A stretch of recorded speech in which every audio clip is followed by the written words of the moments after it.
and you can use AI to help kickstart your post-processing skill set.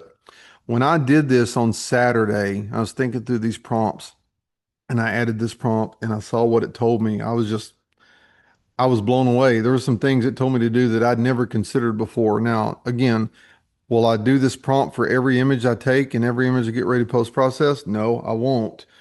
But if there's some tricky pictures and I'm not sure what to do, absolutely, I'm going to start building this into my workflow to help me figure out, what are some things you can do? Because that's a common question you get. People are like, you got Lightroom, and there's a million different ways to do the same thing. You've got a picture. Where do you start? And it's different. It's hard to give a universal answer because it's different for every picture that you do. But I think if you're listening today, you understand that's part of the challenge in it is where do you start? I mean, what do you do first? What are the step by step? Well, AI solves that problem for you. And so here's my prompt. Using Adobe Lightroom Classic, what are some specific steps I can take to process this image and make it look better? And then this is the picture. This is from the Great Smoky Mountains. This is as it came right out of the camera. Now, I'm looking at this on the screen right now, and I can tell you when I look at it on my computer, there's a little more dynamic range. The trees aren't so blacked out underneath. I guess that's just the translation of when you're showing it like this. Uh, but it was kind of a grayscale image. It was a gray day out there. We had a little bit of color in the sky as we had a gap in the clouds for a second, for a minute, but that was how the sun came up that morning. And so, how do you make something out of nothing? And so I'm going to go back to Chat GPT. I'm not logged into my Chat GPT, so I'm going to see if it's going to let me do one more. And I'm going to give it the prompt, or let me upload the picture first. Oh, got to log on. So let's try Gemini right quick. So I'm going to upload files, and then that's the picture right there. And then using Adobe Lightroom Classic, what are some specific post processing steps I can take to make this a stronger image? Now let's see what Google Gemini tells us. And again, these prompts should work on all the platforms. I just use Chat GPT the most because I've used it enough now. I know what it's going to do. So I don't know what's going to happen here. Uh, and let's see what it does.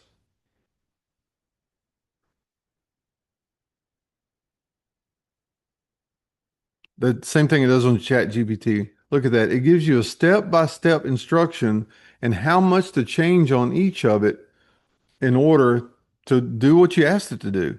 And so now, instead of bumbling through trying to, trial and error on making a picture better, you're telling it, teach me how to make a brisket, and it's giving you the recipe. And all you got to do now is follow step by step. So you can see there, global exposure and contrast. That's the first thing you're going to change.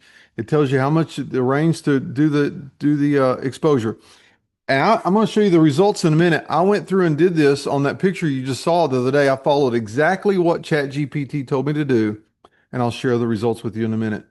And it's telling you there, enhancing the layers tool, using the mask, which I would do that anyway. I knew to do that. But one of the things that it surprised me is, you know, until the other day, like on the color grading and temperature, I bet I haven't used vibrance. I could probably count on one hand how many times I've used vibrance in my life. I'd never used it before, but this is where I see this being valuable for me is teaching me how to use those tools, those sliders in Lightroom that I've never even considered using before.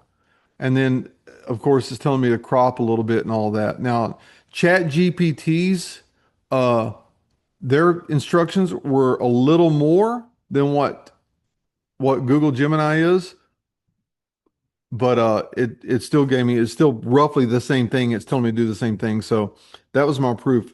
Cross-platform, whether ChatGPT or Google Gemini, it's all giving me kind of the same advice on what to do.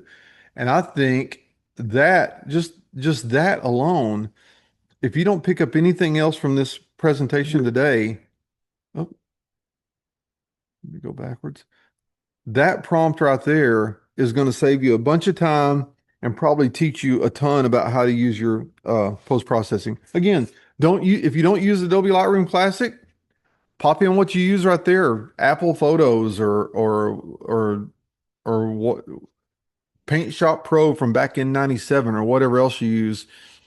Pop that in there and it's going to give you step-by-step instructions on how you fix that image to make it look more presentable. Now, I'm going to show you this to say that even though it's a good way of learning and it's going to give you a recipe on how to accomplish what you want to accomplish, before I'll show you the after picture, this is the before. Before I'll show you the after picture, I will tell you that the instructions it gave me uh, is not kind of the look and feel I would normally go for on a picture like this. It's not bad, but it wouldn't be, I would not present this as my own work because it's not something that it's a little over processed in my opinion. But with that said, in full transparency, this is the before picture, and then this is the after picture of what Chat GPT recommended I do to post process this image. Now, overall, if I'm critiquing this, overall, I think the instructions for the mid valley and the clouds were the best. To me, the trees, and this is again, this is exactly the recipe it gave me. I didn't change anything else. The trees to me look a little over processed because it's trying to bring out the more detail in the trees, and I just to me that's where it starts looking a little bit fake. But I can always go back and change it. I can go back to the way I started, or I can even on those sliders, don't give it as much gas on the sliders as what it suggested. I could ease back on a little bit. I can always go back and change it. The bottom line is it gave me a good starting point to start to edit this image, and I wasn't lost in the process. I was jumping into the process and engaging with my pictures and doing what we all hope to do is make your pictures look a little bit better in the end. And so that to me, I think that's valuable. I'm going to just go back real quick, real fast. I'm not going to show you the demonstrations, but I'll just go through just to recap the tips with you a little bit since we got a little bit of time. What we covered today, I should have put them in the end, but I'll go through them this way. Uh, I use AI to come up with organizational schemes, or you can. That's a good starting place if you're having trouble trying to figure out what to do uh, with your images and how to organize them. And then there's the example prompt. Provide some strategies on how I can build an organizational scheme for my digital photography collection. It's concise. It's a concise statement, but it's really specific on what you want it to do. If it's not specific, a lot of times again, or if you want to expound on it, the systems will ask you a question. Do you want this option in the end once you've seen what the answer I've given you? Use AI to come up with keywords for images. I'll be using this a lot more now just because it does it so quick and it gives you such a deeper level of keywords. In the past, because I'd sit there and think, I might come up with 4 or 5 keywords on this one image, but the AI systems now can come up with so many more, which helps me because in the end, who knows how I'm going to search for my images in the future, but more importantly, when this picture goes to russellgraves.com, I have some clue how people search because I don't know who searches for my images, but I do get search logs, so I know how they search for them, and I can react to keyword my images based on how people search for them. But I can provide any keyword that's gonna be satisfied that satisfy a lot of users in the beginning because my keyword sets now, instead of being 5 or 10 words long, they're maybe 15, 20, 30 words long in the end. But I didn't have to do much time thinking about it, and it came to me instantly. I'm just copying and pasting in there. This right here, I'm going to start using a lot more, that prompt. Oop, there's the prompt. Make me a set of keywords based on this image that I can copy and paste into Adobe Lightroom Classic. And then it shows you the demonstration. And then I can kind of critique my own images and know what I did right and wrong, but I could see if I was, if I was on the fence about a couple of images, which I think better is get the critique for it. But if I was a beginning photographer, I would absolutely use this for critiques and just to kind of get some guidelines on what I can do to make pictures better. Uh, Same way on the contest insights. I think it's a valuable tool of just saying, what are my chances? And I know it can't tell you exactly what your chances are. There's no way of knowing. If it is, it's a lot smarter than what I thought it was. But you just no way of knowing what the competition is. The reason why you can't tell. You'll always win a contest with one picture in it, but once you start adding more pictures, you just never know. But I think the important thing of this prompt is it's going to tell you just some general ideas of what how judges would kind of look at the picture and just give you some overall guidance on what it thinks the pictures are. But again, I think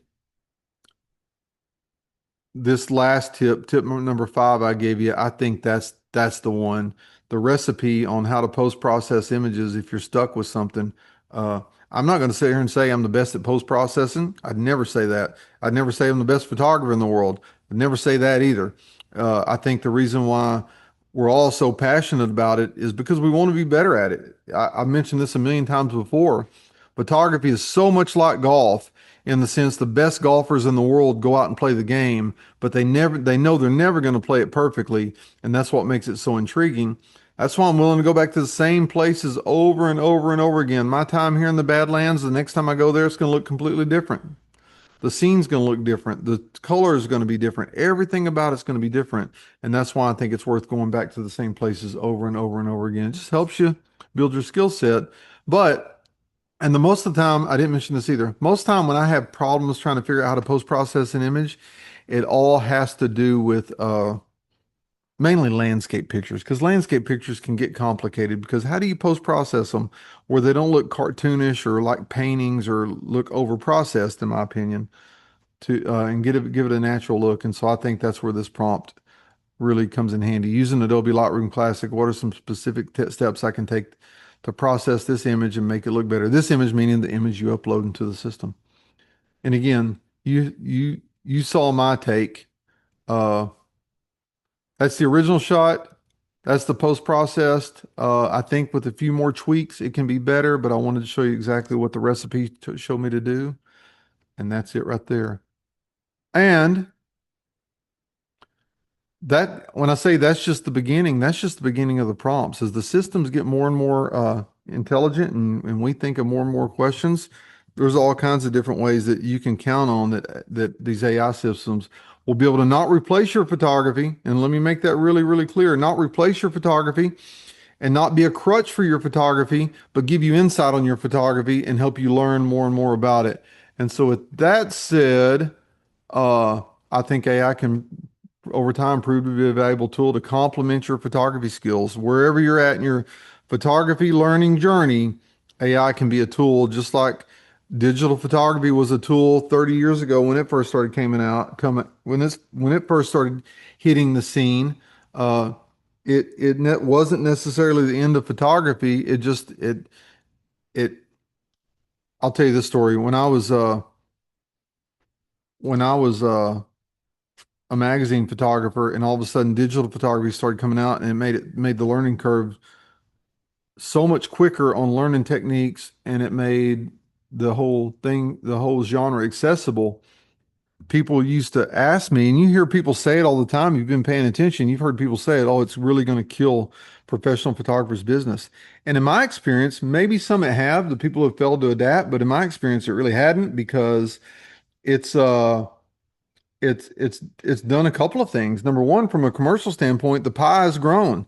Now, because of social media and digital media everywhere, companies that used to only hire you to do, and I don't do much commercial work anymore, but when I used to, companies that used to only hire you once every 2 or 3 years to do a catalog for them were now hiring you every 3 or 4 months just because they had to have a current library of content for their social media collection. So it created the whole digitization of the genre created more work.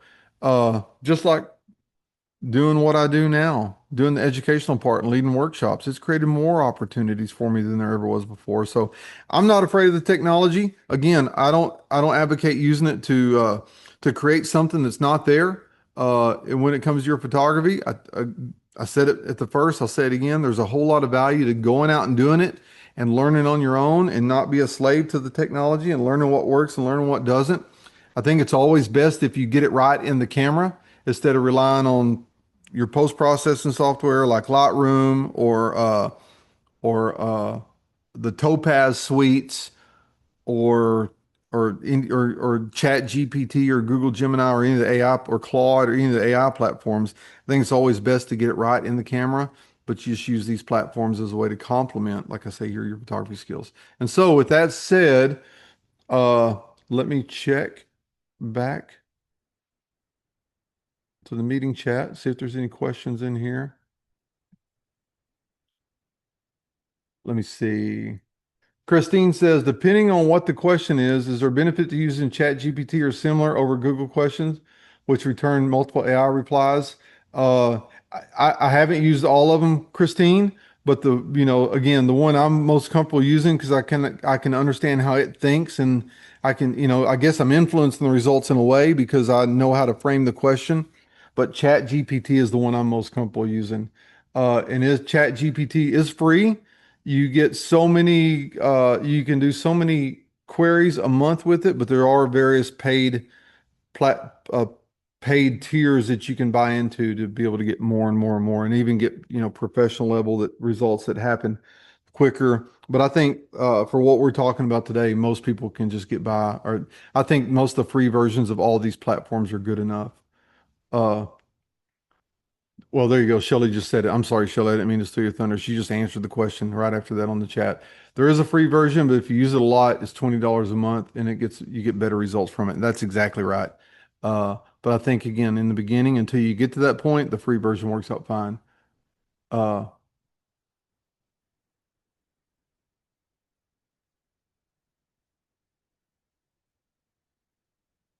and then Christine asks again, is it possible to use Chat GPT or similar to actually crawl your own hard drive? I don't I don't know if you can do that or not. Maybe you can, but I'm not sure about that. So do that. It's your own peril. Uh, on the bull, she said, what about adding blurring to the background with masking? Yeah, I just didn't. That happens with questionable results. You can add a blur, but the blur doesn't match the blur in the far background. So that's the way I took the pictures. So that's the way I left it. Uh, Can the thumbnail in Lightroom be copied to and pasted into Chat GPT, Tom, or do I have to export a JPEG? I'm not sure. I mean, I just exported JPEGs just to show you how I did it, but I'd be interested in if you tried that. I'd be interested in try that and see if that works or not. I'm not sure. My first thought when I started doing this is export a JPEG and import it into Chat GPT and see if that works, and it did. Uh, Skip says, one of the best Russell Zoom classes you've done. Uh, love the prompts. Thanks, Skip, on that. And then LJ says the same thing. Everybody else says great presentation. Well, yeah, Everybody else has a great presentation. Well, yeah, I heard somebody's microphone come on. Uh, and then Lynn says a lot of times she uses a screenshot for Chat GPT. Yeah, that'd be a good idea as well. Uh, anyway, it's 12:58. We've been at this almost an hour now, so I appreciate everybody joining in, and I'd love to hear, these are my prompts. I'd love to hear uh, anything you come up with. So as always, feel free to stay in touch. Uh, oh, it says check your messages, please. Okay, I will, Shelly. Feel free to stay in touch, and if you have any questions about anything or want to share your results, Russell at russellgraves.com, my email address. If you ever want to come around with us and have a lot of fun like we do, come along with us and have a lot of fun like we do, hackberryfarm.com. The 27 schedule's up. I've still got a few more trips I'm adding to the 27 schedule. The bulk of them are there though, but I still got a few surprises that are coming up. And with that said, I will let you guys go and I will talk to you soon. Thanks a lot. Y'all take care. Oh, have a great 4th of July holiday, by the way. Happy 250th to America, too. Talk to y'all soon.